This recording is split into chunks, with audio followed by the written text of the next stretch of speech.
semangat pagi Mbak Ria, luar biasa hebat. Ya.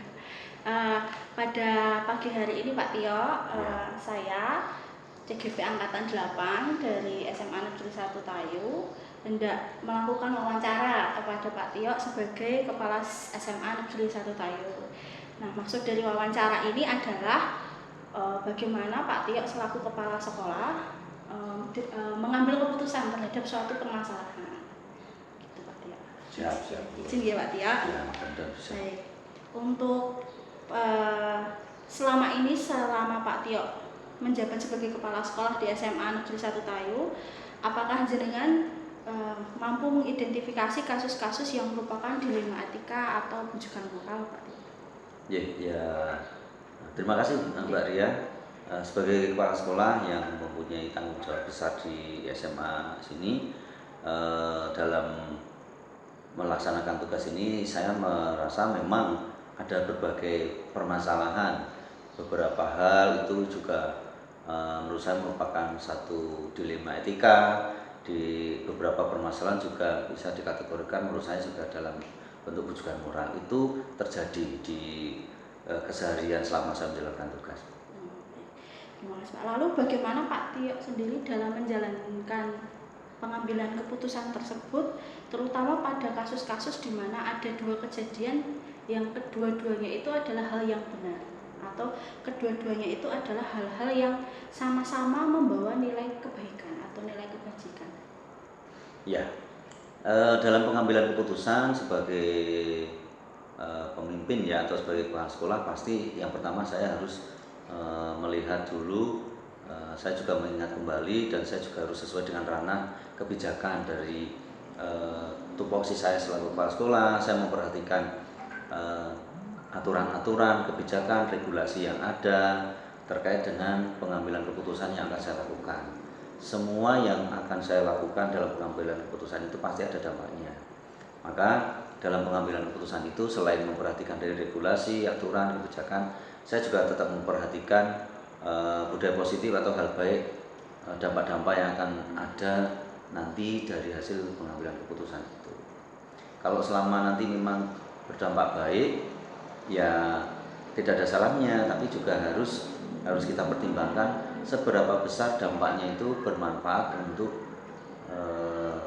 istilahnya, kalau kegiatan atau misalkan dampaknya ke siswa, seberapa besar dampaknya ke siswa yang baik, seberapa besar baiknya itu.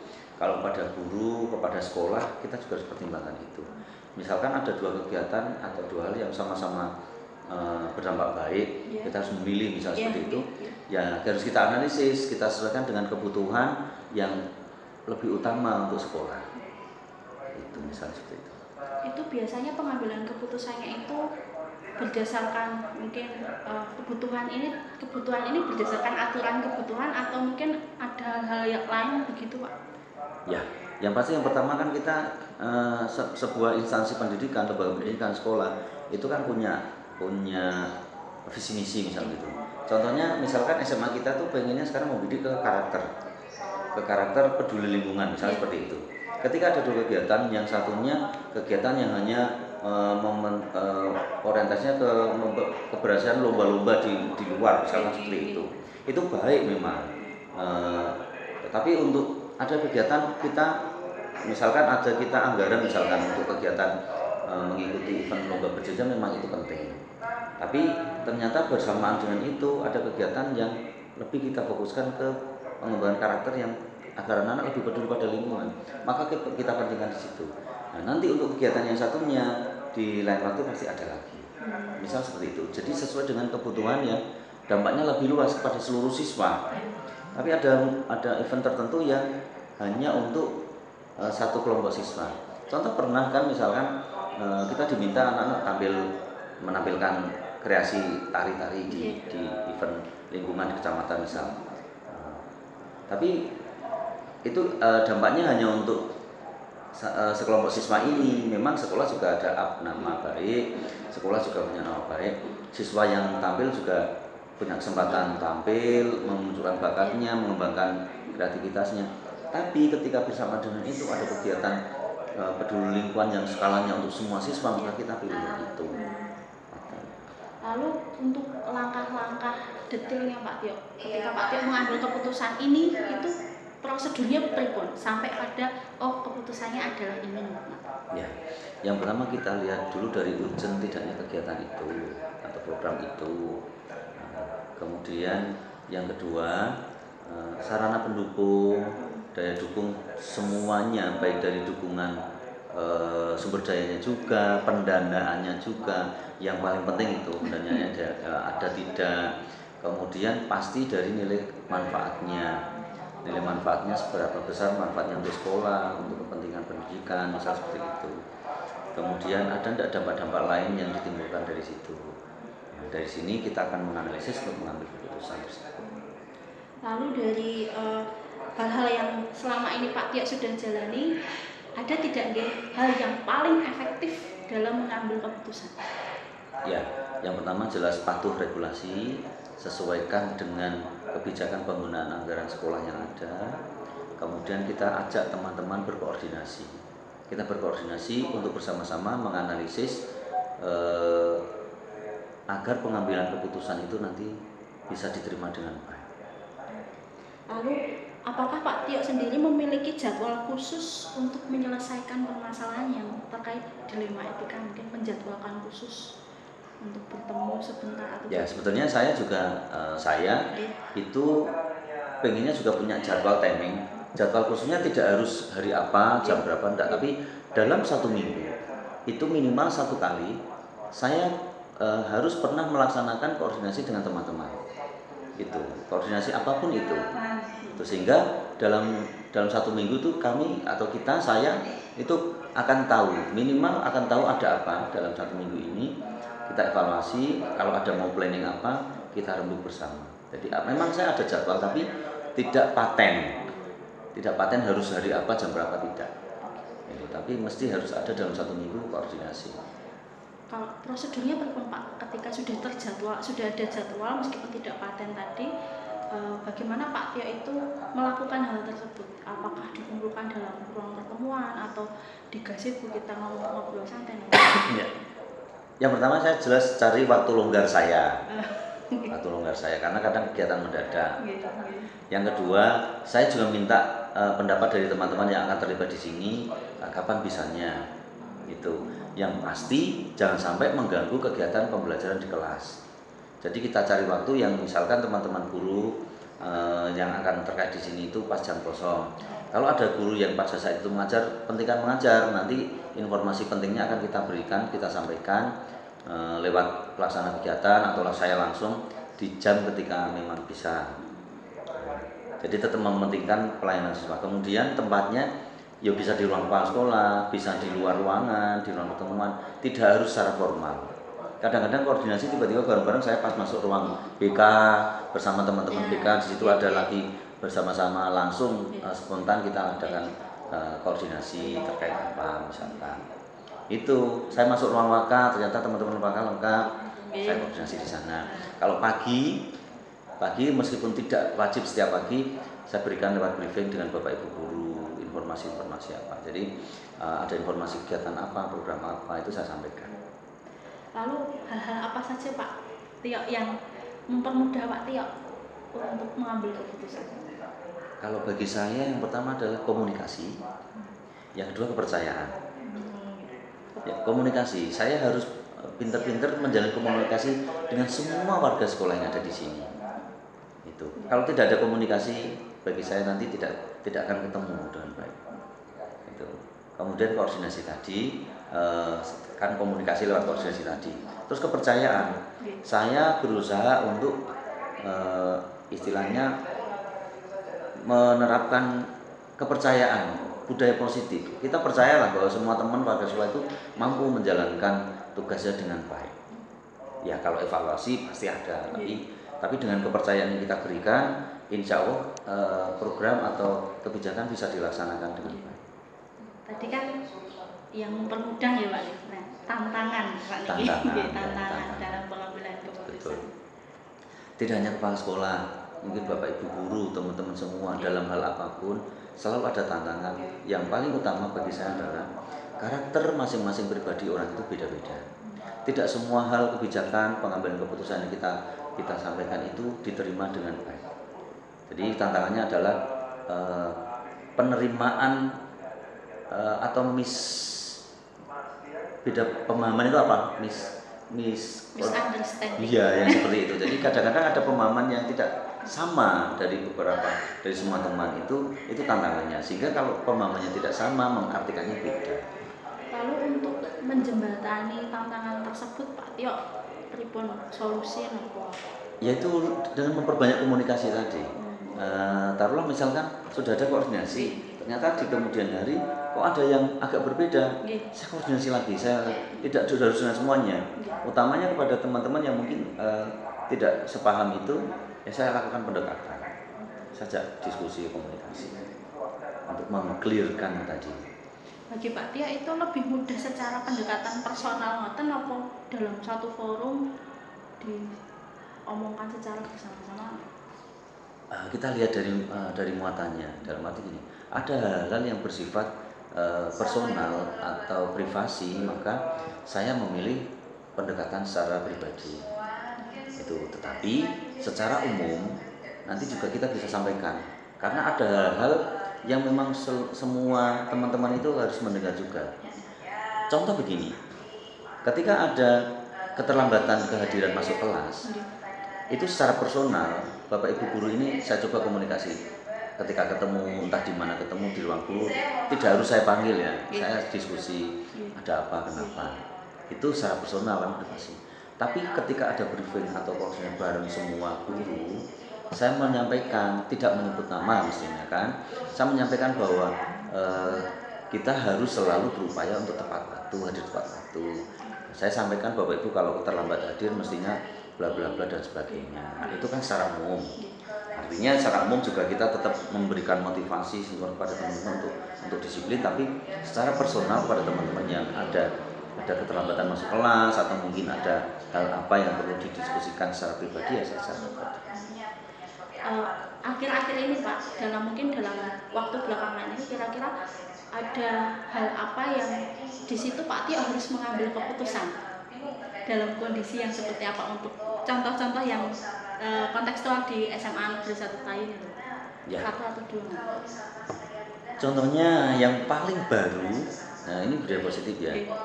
Saya ketika masuk di kelas-kelas, itu dinding kelasnya kosong. Dinding kelas kosong. Ya, hanya ada beberapa tempelan yang formal dari instansi dari sekolah. Ada foto presiden waktu saya Garuda, kayak gitu misalkan itu. Jadi kosong. Terus kemudian saya sampaikan kepada teman-teman, ternyata sebelum ini itu ada semacam aturan itu yang tidak tertulis oleh sekolah, dindingnya tidak boleh ditempel-tempelin, nanti rusak dinding. Tapi saya langsung ambil keputusan tidak masalah, dindingnya digunakan untuk nempel hasil karya siswa. Dinding kelas harus dibuat itu menunjukkan eksplor kreativitas anak. Jadi anak selama ini siswa ditugasi untuk membuat karya-karya, terus dipajang di mana? Pajang di kelas. Tetapi sekolah saya minta untuk memfasilitasi. Kalau dindingnya tidak boleh dipaku, maka sekolah akan memfasilitasi bagaimana caranya. Misalnya kita jaga double tip, kemudian harus dengan dikasih styrofoam dulu. Nah, itu langkah-langkahnya. Jadi ini pengambilan keputusan yang saya lakukan langsung saya anggap larangan dinding kelas tidak boleh tempel, saya batalkan. Sakit ya? Sudah kemarin waktu briefing sudah saya sampaikan begitu. Itu pengambilan keputusan saya. Yang kedua, ketika kebersihan kelas, ada jadwal Jumat bersih yang pagi itu sudah langsung saya sampaikan ke teman-teman, dibuat tematik. Biasanya asal kerja bakti gitu aja, tapi saya langsung fokus. Nah, itu pengambilan keputusan langsung saya baru kemarin.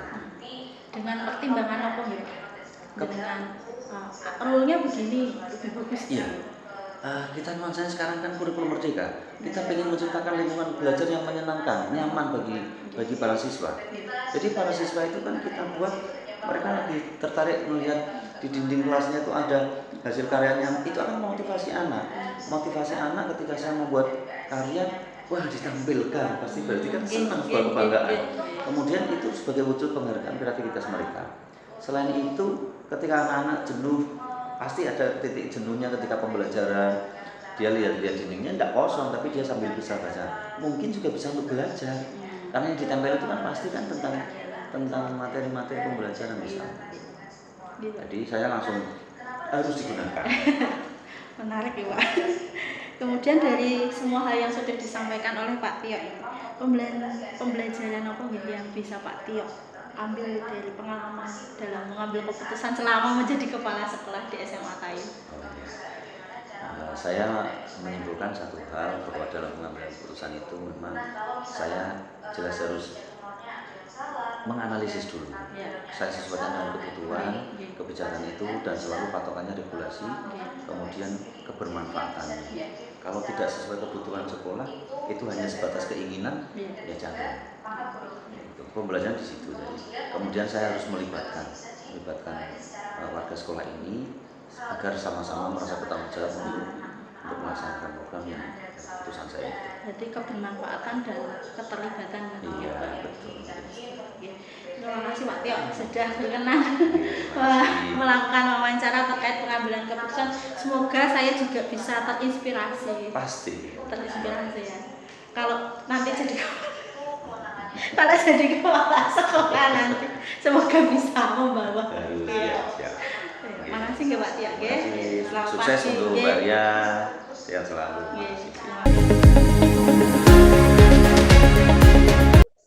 Oke, bismillahirrahmanirrahim. Assalamualaikum warahmatullahi wabarakatuh. Waalaikumsalam warahmatullahi wabarakatuh.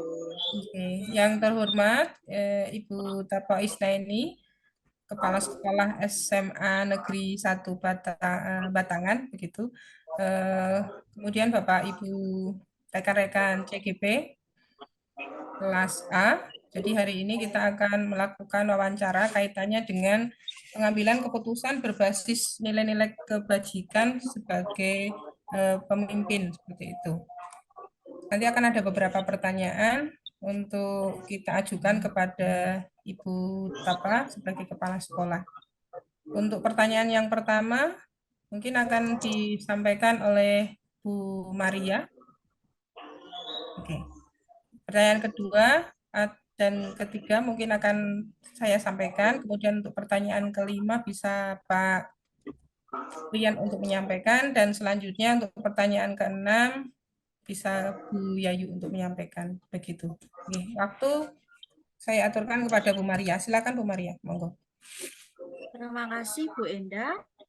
Selamat malam rekan-rekan semua. Selamat malam Bu Tapa. Terima kasih sudah berkenan hadir di sini membantu kami untuk memenuhi tugas demonstrasi kontekstual terkait pengambilan keputusan.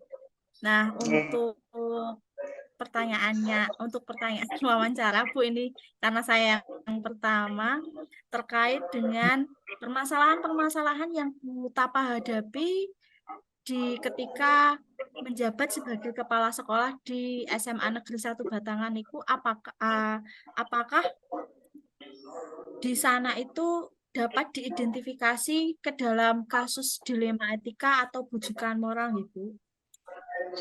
Ya, jadi memang di dalam keseharian ya kita itu dihadapkan pada berbagai macam permasalahan, kemudian berbagai hal yang dimana kita itu harus bisa mengambil keputusan meskipun kadang-kadang agak sedikit mungkin tidak sesuai dengan relnya begitu, tetapi itu harus kita ambil karena ada pertimbangan-pertimbangan lain gitu ya.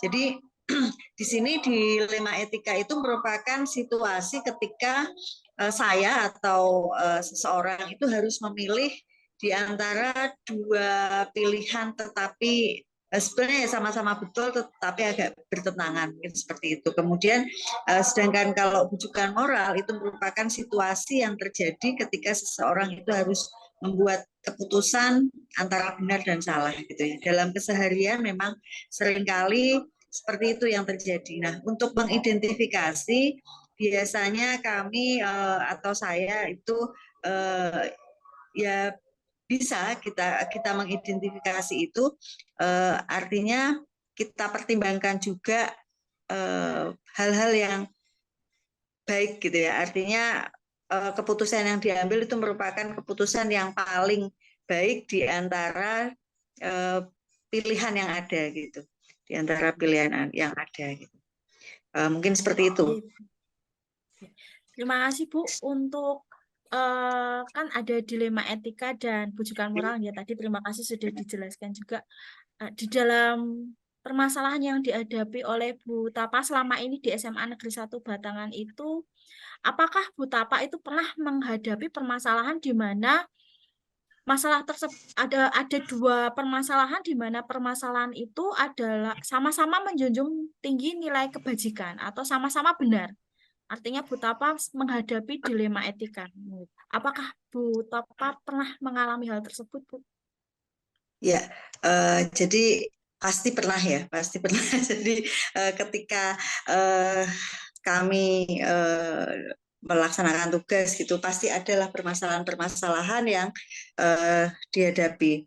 Ya, untuk dilema etika itu yang pernah terjadi adalah ketika misalnya di sini seorang guru begitu ya, dalam melaksanakan tugas itu dia sudah berusaha baik, tetapi namanya siswa itu juga dalam menerima pelajaran kadang-kadang memang kalau menurut kita menyebalkan gitu, artinya membuat situasi kelas menjadi bermasalah gitu menurut kacamata guru. Tetapi menurut kacamata siswa ketika itu menjadi seru dan ramai, mereka itu menganggap bahwa mereka enjoy dengan itu gitu ya. Jadi ini terjadi karena siswa di SMA 1 Batangan dengan kultur masyarakat di sana memang agak-agak seru lah kalau menurut saya, dalam artian tanda kutip ya. Jadi ada seorang guru yang menurut dia sudah berusaha menciptakan suasana kondusif di kelas, tetapi ada saja siswa yang membuat permasalahan gitu di kelas. Kemudian si guru ini marah gitu kan, marah sampai sedikit emosional sehingga mengakibatkan masalah baru yang menurut saya ketika siswa ini diberitahu dengan cara yang sudah guru itu sampaikan gitu ya,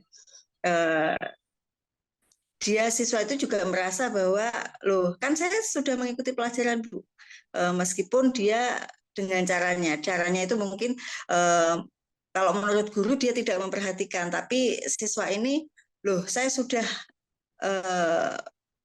kan saya ada di kelas gitu misalnya seperti itu. Nah, pada suatu ketika ya ada guru yang emosi gitu, kemudian dia memberikan hukuman gitu pada siswa itu. Kalau menurut kacamata saya sebagai seorang ya saya kan pernah juga menjadi guru gitu ya, ya wajar gitu ketika seorang guru itu memberikan hukuman tersebut. Tetapi kan untuk saat ini hukuman-hukuman yang bersifat fisik itu kan juga tidak diizinkan ya, sebaiknya tidak gitu. Jadi kalau kita memberikan hukuman ya yang baik lah gitu. Jadi ketika itu terjadi, sampai seorang guru tuh sampai pernah ini karena sakingnya ya siswa itu menurut guru tersebut itu terlalu kebangetan, itu sampai gini, wah saya itu hampir ngambil pentong loh Bu, tak pentong itu saya sudah tidak peduli nanti kalau saya harus diapakan gitu karena sudah emosi lah. Seperti ini ketika ini terjadi ya kita ambil jalan tengah, biasanya keduanya kita pertemukan ya, biasanya kita melibatkan guru BK begitu, kita melibatkan guru BK untuk mengatasi tersebut. Memang di satu sisi siswa itu kan kita juga sebagai guru kan sekarang harus berpihak pada siswa dalam artian istilahnya nuruti lah siswa itu maunya seperti apa. Tetapi kalau itu dilakukan terus kadang-kadang memang dari sisi guru juga merasa kok gitu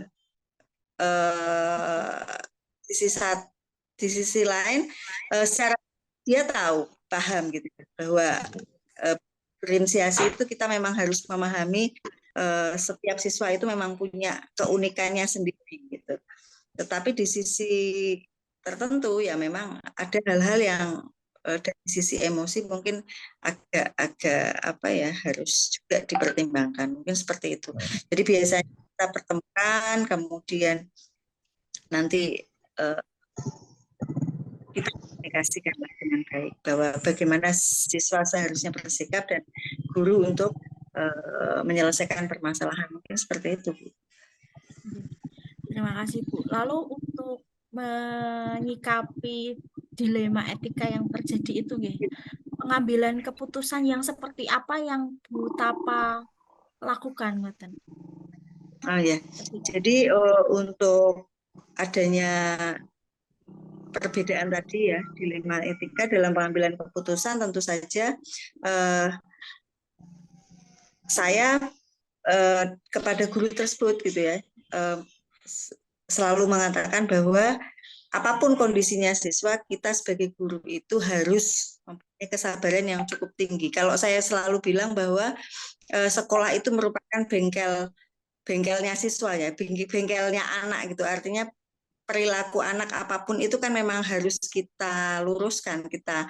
Jadi memang kadang-kadang kan mosok sih harus seperti ini, tetapi memang itu sudah resiko seorang guru ketika dia menjadi seorang guru ya harus seperti itu. Harus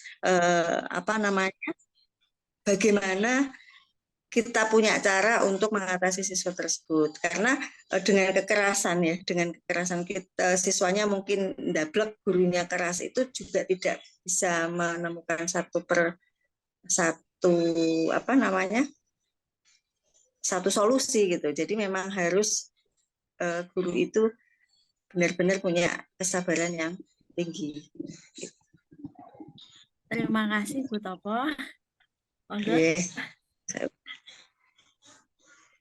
Oke, terima kasih Bu Maria. Mungkin ini ada pertanyaan dari saya, Mem, berkaitan dengan pengambilan keputusan, menyambung tadi yang Bu Maria tanyakan. Kira-kira hal-hal apa saja yang selama ini Panjenengan anggap efektif ketika mengambil sebuah keputusan? Kemudian biasanya Panjenengan akan melakukan langkah-langkah apa ketika ingin memutuskan suatu permasalahan? Begitu, Mem. Ya. Jadi dalam menjalankan tugas, dalam pengambilan keputusan itu tentu harus ada hal-hal yang dipertimbangkan ya, Bu ya. Jadi ketika saya mau mengambil sebuah keputusan, tentu saya harus melihat atau menganalisis keputusan yang nanti saya ambil itu dampaknya bagaimana gitu. Dampaknya bagi sekolah itu seperti apa, kemudian kalau melibatkan siswa itu juga nanti seperti apa, guru juga bagaimana, kemudian disesuaikan dengan daya dukung sekolah yang sekolah miliki. Jadi ketika ada guru saya yang sampai putus asa begini, Bu, anak ini sudah melakukan pelanggaran sekian kali, kemudian ada kasus mungkin yang menurut beliau itu kasus ini cukup berat gitu ya. Misalnya memang anak itu ulahnya ada-ada saja, Bu. Motor Scoopy itu sudah catnya mulus gitu ya, digambari pakai spidol misalnya, seperti itu. Itu kan sebetulnya memang sebuah kekeliruan juga yang memang harus gitu. Tetapi ketika kemudian menyampaikan kita tidak perlakukan dengan sistem poin misalnya, sehingga anak yang sudah mencapai poin tertentu bisa keluarkan gitu. Tetapi kan dampaknya itu panjang ya, ketika kita harus mengeluarkan seorang siswa itu dampaknya cukup panjang. Satu, pasti kita akan berurusan dengan dinas pendidikan, dengan dinas pendidikan provinsi, karena memang itu tidak diizinkan. Kemudian anak tidak sekolah saja atau anak putus sekolah saja harus kita tampung begitu, sehingga kemudian ketika anak bermasalah hanya kita berikan poin, kemudian setelah poin tertentu kita keluarkan, itu juga tidak akan menyelesaikan permasalahan gitu kan. Kita harus memikirkan nanti nasib anak itu setelah selesai atau setelah kita keluarkan itu apakah menjadi lebih baik, itu kan juga tidak gitu. Sehingga ada hal-hal yang memang harus kita pertimbangkan dan saya pikir kalau memang masih dalam taraf yang kita bisa bina begitu, kita bisa gitu, karena kita juga ada tim ya, tim untuk kesiswaan itu ada wali kelas, ada guru BK, ada tim kesiswaan juga yang bisa menangani ini. Kemudian untuk anak-anak yang memang berkebutuhan khusus dalam tanda petik ini biasanya kita berikan perlakuan khusus. Di sini saya di sekolah ada program bina karakter ya, jadi ada program bina karakter ketika mungkin dengan gurunya karena sudah biasa gitu ya, kita melibatkan pihak ketiga gitu. Jadi saya ada kegiatan bina karakter, kemudian saya mendatangkan bisa dari Koramil atau dari Polsek gitu, memberikan penjelasan, untuk memberikan, sehingga anak-anak itu kita kumpulkan dari kelas itu yang bermasalah itu, kemudian sehingga seakan-akan memang kita kemas dalam sebuah kegiatan, mereka tidak merasa bahwa sedang mendapatkan satu just gitu bahwa mereka adalah ini, tetapi mereka mengikuti kegiatan-kegiatan yang memang menjadi program sekolah misalnya seperti itu. Jadi dalam pengambilan keputusan tentu saja mempertimbangkan dampak itu yang paling utama untuk pertimbangan.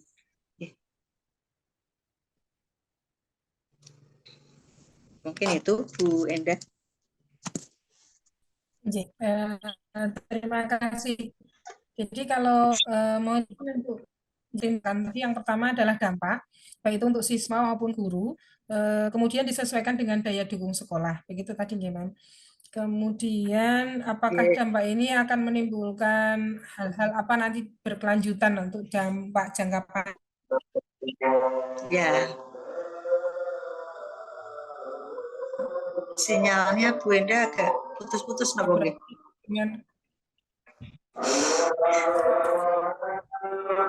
Sudah. Oke, jadi tadi sedikit untuk mengulas kembali, mohon konfirmasinya, Mem. Jadi ketika mempertimbangkan keputusan yang akan diambil, jadi tadi panjenengan menyebutkan yang paling utama adalah mempertimbangkan dampak yang ada, gitu nggih, Mem. Apakah ini berdampak untuk siswa, untuk guru, kemudian disesuaikan dengan daya dukung sekolah. Kemudian ada satu hal lagi, panjenengan juga melibatkan tim yang panjenengan bentuk untuk menyelesaikan masalah tersebut seandainya terjadi permasalahan. Bisa melibatkan pihak BK atau kesiswaan seperti itu. Tadi juga saya mendengar ada program khusus untuk bina karakter yang panjenengan galakkan, kemudian ini berkolaborasi dengan pihak ketiga yaitu Koramil maupun Polsek. Begitu nggih, Ma'am tadi? Gitu.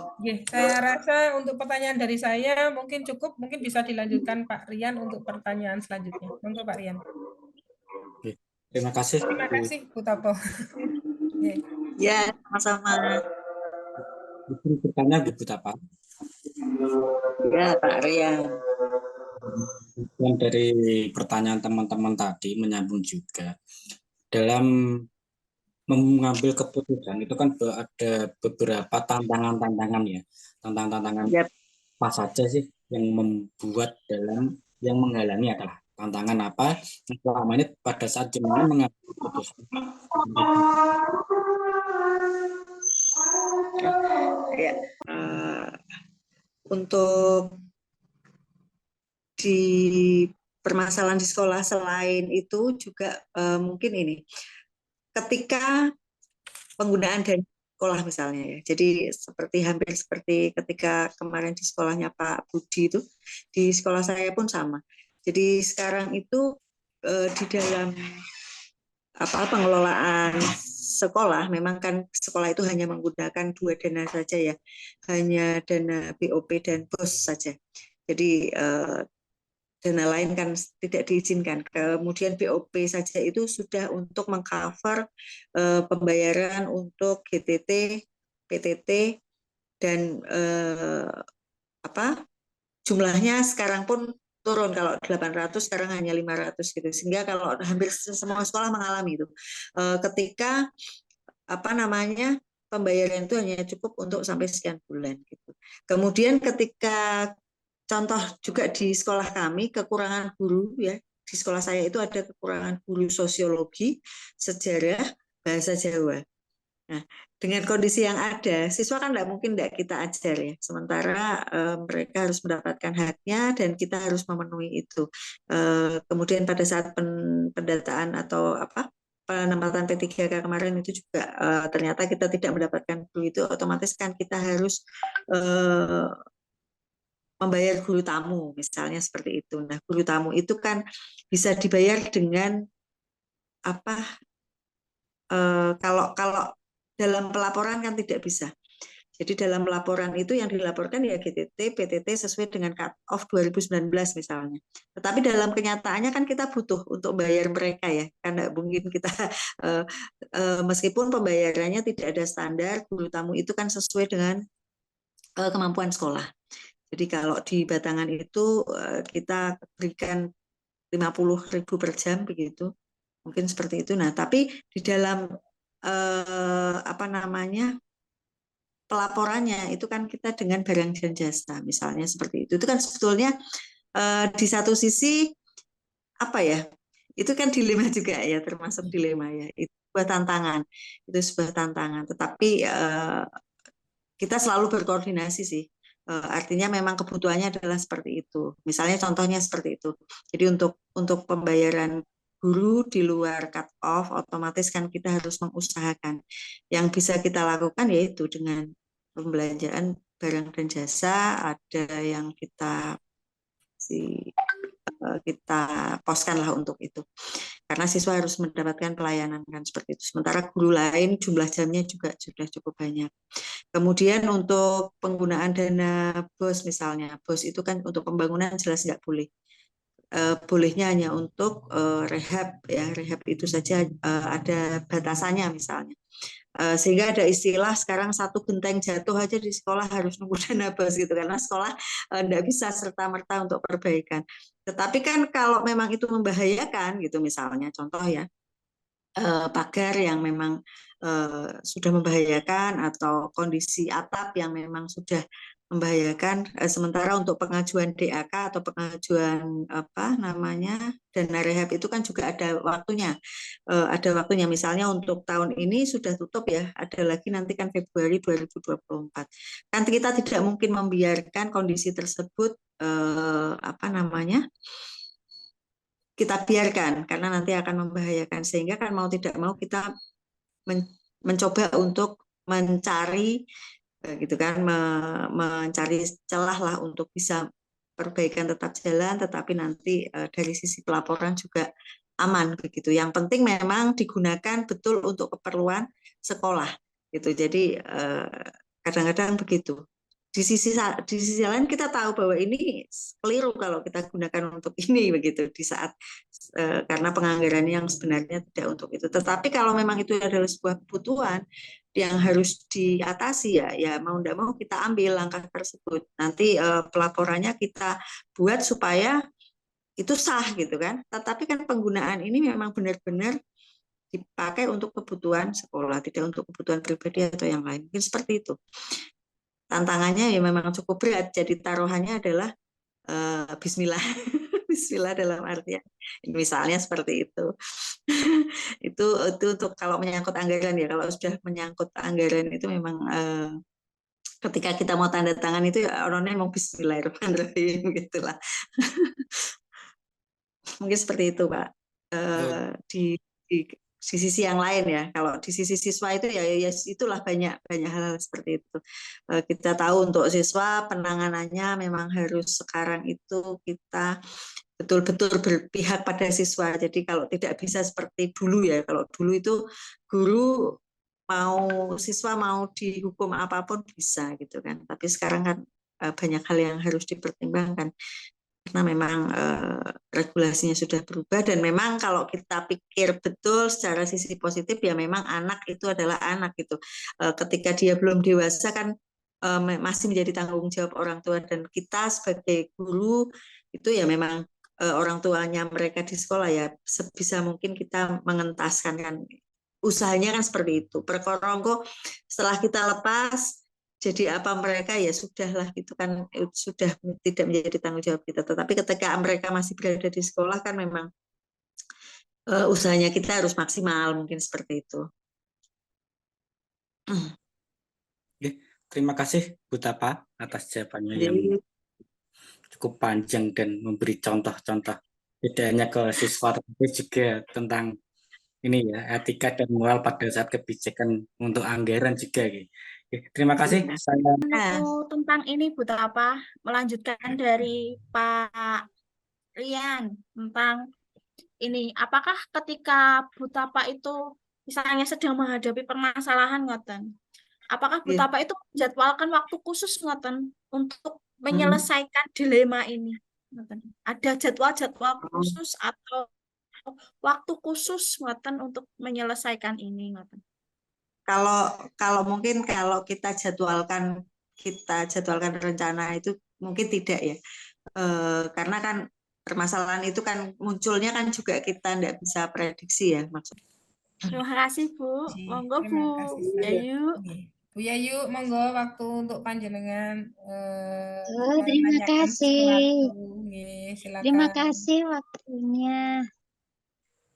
Terima kasih waktunya Bu Endah. Ini saya Ibu Yayu Ismirayu, Bu, dari SMA Iya, Negeri iya. Tingkawati. Ingin menanyakan kepada Ibu Isnaini Tapa Astuti sebagai Kepala SMA Negeri 1 Batangan. Pertanyaan saya, Bu,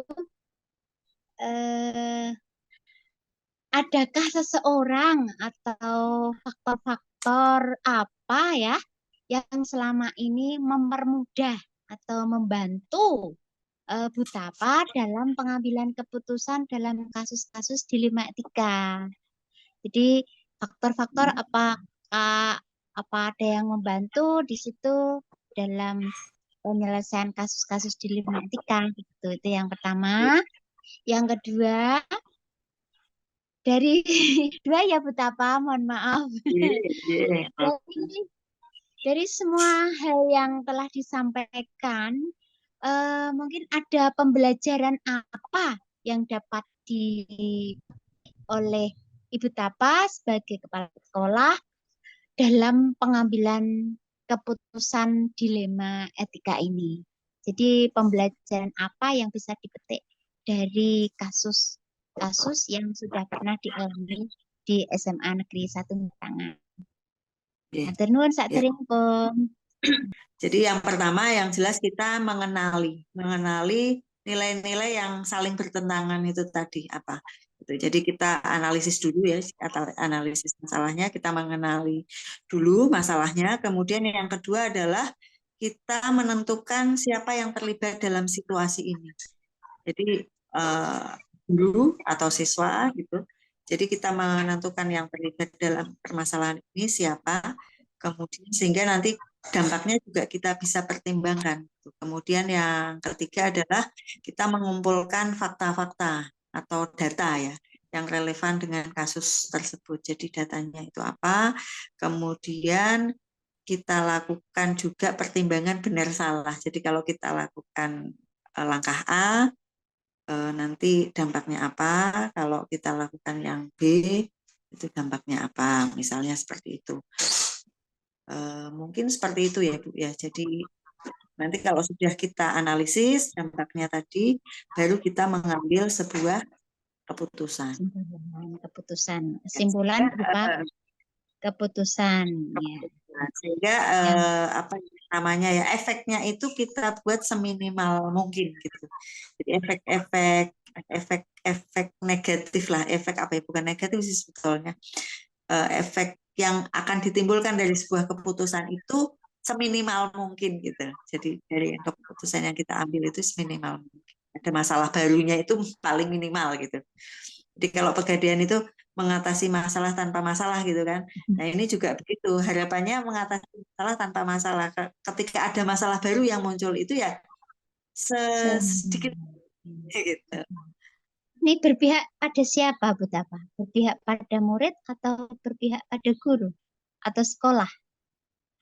Ya, ya tadi melihat permasalahannya berpihak pada apa. Kalau memang kalau siswa jelas kita harus berpihak pada siswa ya. Sekarang kita sudah berkomitmen memang harus seperti itu. Jadi apapun kondisi siswa kita kan tidak bisa milih ya. Ketika siswa baru masuk kan kita tidak bisa milih ini baik-baik semua atau apa semua. Tetapi kita juga kembalikan lagi ketika siswa itu menjadi biang masalah gitu, misalnya ada permasalahan dengan siswa, kita juga kembalikan bahwa siswa juga tidak bisa memilih gurunya, kan sama ya.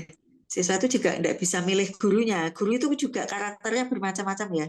Menurut siswa kan pasti juga punya idola loh. Dari 10 mata pelajaran misalnya, mungkin 6 guru ini saya suka, tapi yang 4 ini saya agak nggak suka kalau pelajaran guru ini. Pasti akan ada seperti nggak sukanya macam-macam. Gurunya mungkin terlalu galak, mungkin tugasnya terlalu banyak dan bermacam-macam kan pasti. Nah, ketika ada permasalahan kan sama. Guru selalu saya hadapkan pada satu ungkapan seperti itu. Ketika siswa dianggap bermasalah, maka guru itu saya sama saja Bu, siswa juga tidak bisa milih gurunya loh. Ketika mereka punya kriteria guru ideal menurut mereka dan itu tidak semua ada di Panjenengan, berarti kan kita harus sama, ada win-win solution lah gitu. Seperti itu. Ketika misalnya ya ada misalnya anak ini kok enggak tertib gitu, kalau di kelas itu enggak bisa begini-begini. Ketika pembinaan saya juga selalu mengatakan seperti ini. Bapak Ibu ketika mau mendisiplinkan siswa ya tolong introspeksi diri kita sudah disiplin atau belum gitu. Ketika panjenengan tidak suka ketika siswa itu terlambat, ketika panjenengan berangkat pagi juga mestinya tidak terlambat misalnya seperti itu. Jadi saya kembalikan lah gitu. Jadi ya berpikir semua untuk jadi pada saat pemilihan keputusan ya baik untuk semuanya gitu. Jadi semua pihak itu bisa menerima sebuah keputusan itu dengan bahwa ini memang baik untuk semuanya gitu. Makanya tadi komunikasi lah yang penting, itu komunikasi. Oke. Satu lagi untuk pembelajaran yang bisa dipetik dari pengalaman Ibu Tapa sebagai kepala sekolah dalam mengelola dilema etika.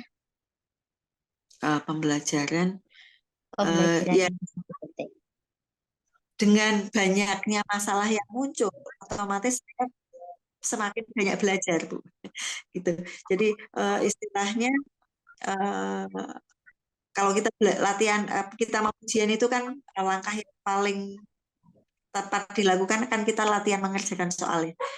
Ketika kita soal B dengan tipe yang berbagai macam, nah soal kan nanti kita bisa niteni. Nah, soal A ini langkahnya begini, soal B jawabannya begini, soal gitu. Sehingga ketika permasalahan-permasalahan itu banyak yang banyak muncul, kemudian kita mencoba untuk menyelesaikannya, ya disitulah saya belajar gitu.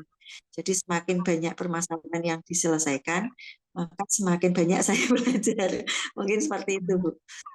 Jadi dari yang ada, yang penting adalah satu, menjalin komunikasi hubungan dengan semua warga sekolah. Jadi semua, Bu. Jadi kita tidak memandang siapa berperan lebih banyak dari yang lain gitu.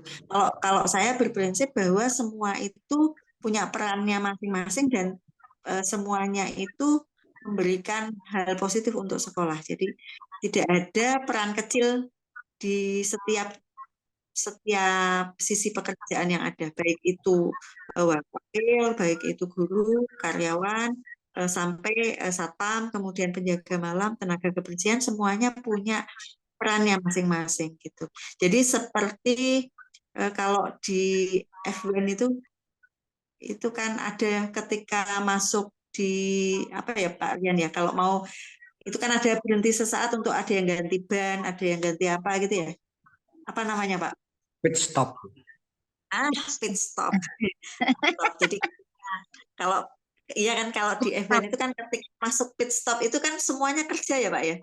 ada yang lepas ini gitu kan dalam hitungan detik atau enggak sampai berapa menit lah itu sudah bisa jalan lagi. Jalan Itu kan ada lagi. yang nggak bisa seperti apa gitu kelihatannya. Nah, dalam prinsip saya juga seperti ini. Jadi tidak ada seseorang yang tidak bahwa peran kecil di sekolah itu semuanya itu punya peran lah gitu. Baik tenaga kebersihan apa gitu semuanya punya peran. Jadi ibaratnya satu pohon dari akar, ranting, daun semuanya punya perannya masing-masing gitu. Sehingga prinsip saya adalah satu komunikasi. Makanya setiap pagi itu saya ada briefing itu adalah untuk meminimalisir permasalahan supaya tidak jadi besar gitu. Jadi kalau ada langsung saya minta untuk diungkapkan apa gitu kita selesaikan. Jadi tidak numpuk maksudnya seperti itu. Oke, dari saya cukup apa? Terima kasih. Mungkin silakan pada teman lain yang mungkin bisa menambahkan. Saya kembalikan kepada Bu Endah. Terima kasih Bu Yayu. Sekali lagi terima kasih Bu Tapa atas waktunya. Jadi percakapan tadi mungkin bisa kami garis bawahi ya Bu. Dari pandangan tadi bahwa pembelajaran apa yang bisa dipetik dalam menangani mengambil keputusan dalam sebuah permasalahan. Ternyata panjenengan tadi ngendikan bahwa semakin banyak masalah ya semakin saya banyak belajar begitu. Kemudian yang kedua yang paling penting adalah menjalin komunikasi begitu. Jadi semua warga sekolah memiliki hak dan kewajiban yang sama dan semuanya memiliki kontribusi penting untuk sekolah. Baik Bapak Ibu, apakah masih ada yang ditanyakan lagi untuk Bu Tapa? Betul Bu, sudah. Oke, Pak Rian cukup? Cukup. Oke. Bu Yayu cukup? Sudah cukup. Bu Maria cukup? Oke. Bu Tapa, demikian pertanyaan-pertanyaan yang kami ajukan kepada panjenengan berkaitan dengan tugas kami, tugas CGP untuk pertanyaan yang disampaikan kepada kepala sekolah kaitannya dengan pengambilan keputusan. Terima kasih sangat atas waktunya, kersa meluangkan waktu untuk kami semua sebagai narasumber begitu Ibu. Mohon maaf sekali lagi apabila merepotkan panjenengan dan apabila ada yang kurang berkenan begitu. Terima kasih. Alhamdulillah kita bisa menyelesaikan tugas bersama-sama gitu ya. Ibu matur nuwun sangat, ini sudah terpecahkan tugas kami yang satu atas bantuan panjenengan. Rian bisa tersenyum ini Bu.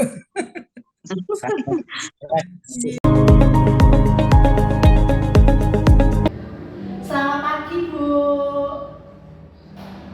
Selamat pagi Pak Maria. Terima kasih Ibu sudah mau meluangkan waktu untuk saya melakukan wawancara. Pada kesempatan kali ini, saya Maria Krisna Setia Setiasari, CGP Angkatan 8 dari Kabupaten Pati akan melakukan wawancara kepada Ibu Francisca Otelia Sularsi selaku Kepala Taman Kanak-kanak Kanisius Totogan, Yogyakarta. Benar Ibu? Saya mohon izin segala wawancara ini saya rekam ke dalam video di sana Ibu. Nah, pada wawancara kali ini Bu kita akan berkonsentrasi pada Ibu Asih berkonsentrasi pada Bu Asih selaku Kepala Taman Kanak-kanak dalam mengambil keputusan terhadap suatu permasalahan yang dihadapi. Nah, untuk yang pertama Bu, selama menghadapi permasalahan-permasalahan atau kasus-kasus yang ada di sekolah, bagaimana Ibu Asih sebagai kepala sekolah mengidentifikasi permasalahan tersebut, kaitannya apakah permasalahan itu masuk ke dalam dilema etika atau rujukan moral. Kira-kira permasalahan yang ada itu kebanyakan itu pada dilema etika atau rujukan moral. Untuk dilema etika sendiri itu adalah permasalahan di mana Bu Asi sebagai kepala sekolah itu menghadapi suatu kasus di mana dua hal tersebut itu baik, tetapi harus memilih salah satu. Padahal dua-duanya itu baik, dua-duanya itu membawa nilai kebajikan, dua-duanya itu benar. Itu adalah dilema etika. Sedangkan rujukan moral itu ketika ada dua hal di mana yang satu adalah hal yang benar, yang satu adalah hal yang salah. Itu adalah rujukan moral. Nah, Bu Ase sendiri ketika menemui kasus tersebut lebih banyak yang mana? Untuk kasus di TK Kanisius Kotogan Selamat ini memang seringnya yang di kasus etika. Misalkan kepadaan, terus kedekatan, itu selama ini kasusnya seperti itu. Pertama tidak laku dengan laku yang memang tidak sesuai dengan kaidah-kaidah Kanisiusan, biasanya yang itu karena di tempat ini Kanisius.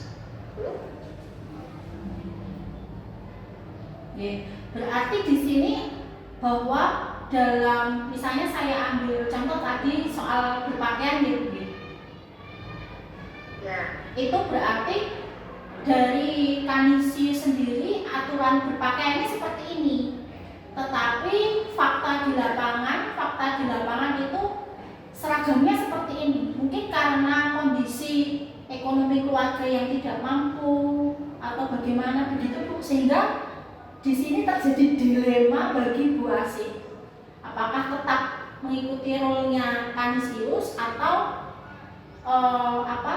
concern pada ketidakmampuan si anak untuk membeli baju. Begitu Bu maksudnya?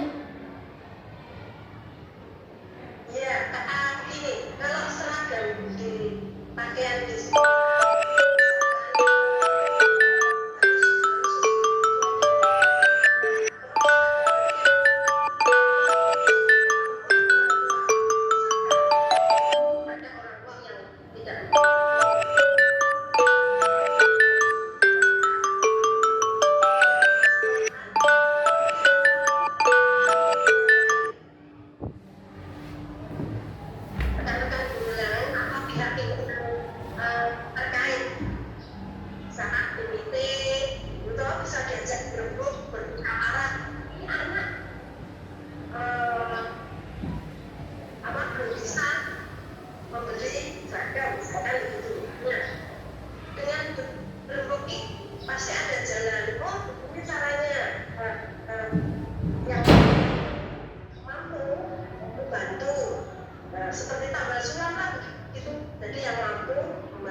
sudah pernah mengalami pemecahan di mana ada dilema etika di sana karena kan dua halnya benar, betul Bu?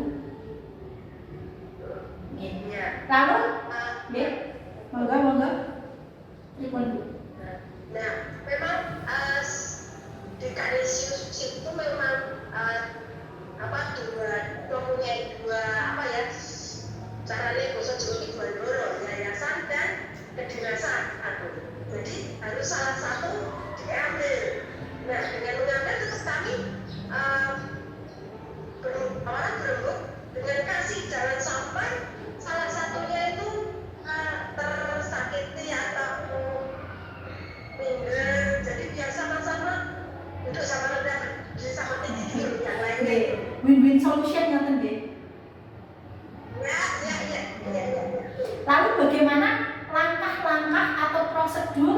yang sudah dilakukan Bu Asih selama ini ketika menghadapi dilema ini, langkah-langkah konkretnya. Langkah-langkah konkretnya, kami mencatat anak-anak tentang siapa yang perlu bantu, siapa yang mampu, gitu toh? Iya. Lalu bermusyawarah dengan itu tadi, orang tua, komite, rekan guru, lalu pasti akan dengan berembuk itu bisa memutuskan yang tepat. Oh anak ini perlu dibantu, oh anak ini perlu membantu, gitu, saling. Jadi ya mencatat pastikan untuk ada. Mereka soalnya pernah ada begini, dia tidak mampu membeli tapi tidak mau dibantu itu tidak ada loh seperti itu. Jadi dengan pendekatan dengan kasih itu bisa berjalan musyawarah dan keputusan bisa diambil di situ. Lalu selama ini Bu, kira-kira apa yang Ibu Asih anggap paling efektif ketika mengambil keputusan? Paling efektif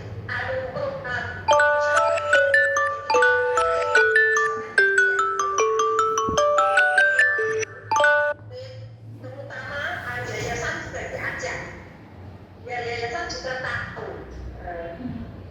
Berarti melibatkan sejumlah pihak gitu ya, terutama yayasan dan komite begitu? Ya, komite, murid, rekan guru, rekan sesama. Kalau khusus kan ada sekolah satu atap sama kepala sekolah. Lalu dalam menghadapi permasalahan, terutama ketika mengambil keputusan, adakah tantangan-tantangan yang Bu Asih hadapi ketika harus mengambil sebuah keputusan? Ada, jelas ada tantangan-tantangan itu. Tantangannya misalkan orangnya yang tadi tidak mau menerima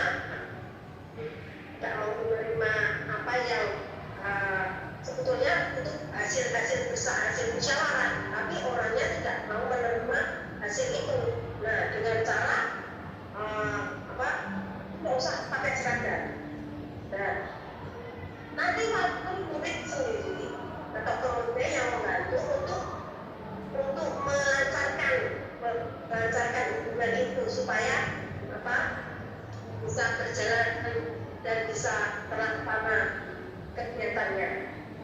Baik, terima kasih. Berarti tantangan itu justru ditemukan ketika enggan untuk dibantu, enggan untuk itu ya Bu. Ya. Berarti mengenai kerjasama dengan pihak lain ini menjadi tantangan bagi yang tidak berkenan ini tadi ya.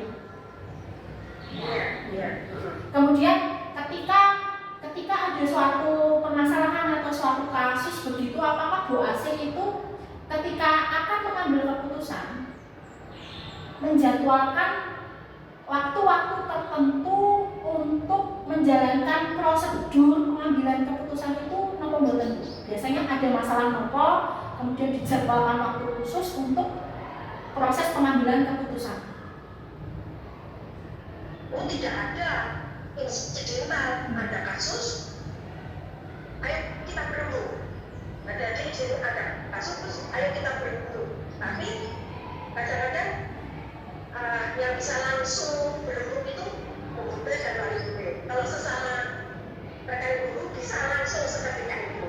Ada kasus langsung diremu.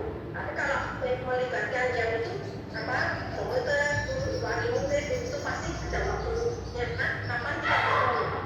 Biasanya itu yang kasus-kasus yang agak luas lah. Biasanya kalau kasus yang seperti ragam atau ada dengan kata-kata itu bisa langsung tahu dengan musyawarah sesama. Berarti di sini ketika permasalahannya itu dalam lingkup yang kecil itu langsung insidental mungkin. Tetapi kalau permasalahannya itu agak luas yang harus mengajak pihak yayasan, berarti jadwal tersebut mengikuti kelonggaran dari pihak yayasan, begitu? Iya. Kemudian, Saya tidak satu karena yayasan buatan satu sekolahan, buatan berada pada satu area gitu gitu. Ya. Kemudian dari permasalahan yang pernah dihadapi, kemudian Bu Asih mengambil keputusan tersebut, ada tidak nih Bu faktor-faktor atau hal-hal yang membuat Bu Asih itu mudah dalam mengambil keputusan?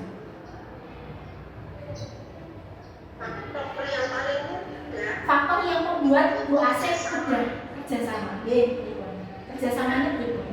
Faktor yang